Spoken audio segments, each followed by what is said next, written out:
मित्रांनो, म्हातारपण अनेकांसाठी चांगले असते आणि अनेकांसाठी खूप वाईट असते. म्हातारपणी कोणावरही अवलंबून राहू नये किंवा कोणाचा आधार होऊ नये, म्हणून आधीच तयारी करावी. तथापि, याशिवाय वृद्धापकाळाला आधार देणाऱ्या इतरही अनेक गोष्टी आहेत. या गोष्टींमध्ये तुम्ही 5 प्रकारच्या गोष्टींची विशेष काळजी घ्यावी. 1. स्वतःवर विश्वास ठेवा.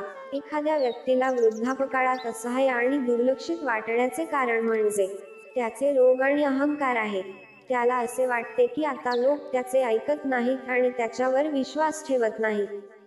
ही संकटे त्याचे जीवन नरक बनवतात. म्हणून त्याने स्वतःमध्ये पाहणे आणि स्वतःमध्ये आनंदी राहण्यास शिकणे महत्त्वाचे आहे. फक्त स्वतःला आधार द्या.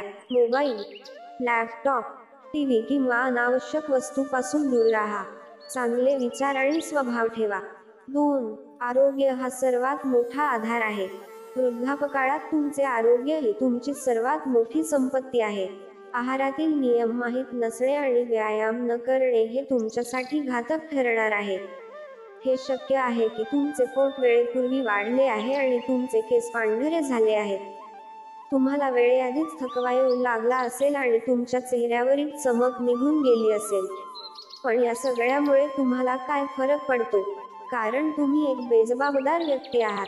पैशानेच घर चालवायचे आहे, पण सगळे पैसे दवाखान्यात जातील मगच समजेल तब्येत म्हणजे काय. यासोबतच मानसिक आरोग्यही खूप महत्त्वाचे आहे. 3. आर्थिक आधार. तुमचा पगार, मालमत्ता किंवा पैसे संकटकाळात ते जतन करणे आणि ते चांगल्या प्रकारे चालवून त्याचा विस्तार करत राहणे अत्यंत आवश्यक आहे. आर्थिक निर्देशांक नियमितपणे तपासणे आणि चांगल्या आर्थिक नियोजनाचे पालन केल्यास वृद्धापकाळात आर्थिक स्थिरता राखता येते. पैशांची बचत करणे सर्वात महत्त्वाचे आहे. जे तुम्ही वेळेत वाचवले पाहिजे.